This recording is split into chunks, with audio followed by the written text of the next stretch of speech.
សូមជូនរឿងក្រពើនិងបុរៈកសិករនៅភូមិកសិករមួយនៅជិតទន្លេធំមានវាលស្រែបៃតងនិងផ្លូវដីតូចៗជាប់មាត់ទឹកនៅក្នុងភូមិនោះមានបុរសកសិករម្នាក់រស់នៅគាត់ជាមនុស្សស្មោះត្រង់និងមានចិត្តមេត្តារាល់ព្រឹកគាត់តែងដើរឆ្លងកាត់មាត់ទន្លេដើម្បីទៅធ្វើស្រែ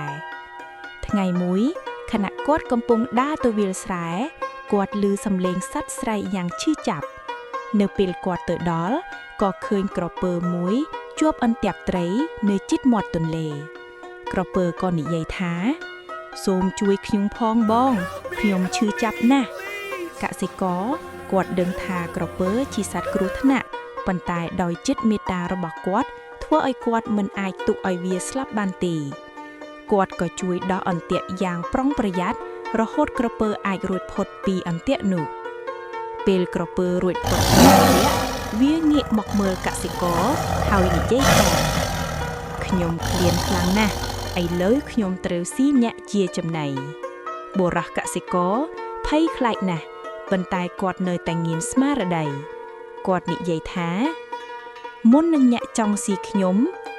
សូមឲ្យអ្នកដទៃជួយវិនិច្ឆ័យសិនថាតើវាត្រឹមត្រូវឬអត់ព្រោះខ្ញុំជាអ្នកជួយអ្នកពួកគេកំពុងដើរតាមផ្លូវក៏បានជួបសុភាទុនសាយកំពុងលេងនៅក្បែរវាលស្រែរំពេចនោះទុនសាយក៏បានស្ដាប់ការរៀបរាប់របស់បុរសកសិករនិងក្រពើយ៉ាងយកចិត្តទុកដាក់បន្ទាប់ពីស្ដាប់រួចទុនសាយនិយាយថាសូមបងក្រពើបង្ហាញខ្ញុំម្ដងទៀតថាអ្នកជាប់អន្ទាក់យ៉ាងដូចម្ដេចក្រពើក៏ចូលទៅក្នុងអន្ទាក់វិញដើម្បីបង្ហាញកសិករចំអន្ទាក់ភ្លាមក្រពើជាប់ក្រញ៉ុងម្ដងទៀតហើយវាដឹងថាខ្លួនបានធ្វើខុសក្រពើនិយាយដោយអៀនខ្មាសថាខ្ញុំធ្វើខុសហើយខ្ញុំមិនគួរធ្វើអាក្រក់ដល់អ្នកដែលជួយខ្ញុំឡើយសូមបងអភ័យទោសខ្ញុំផងបុរសកសិករនិយាយថា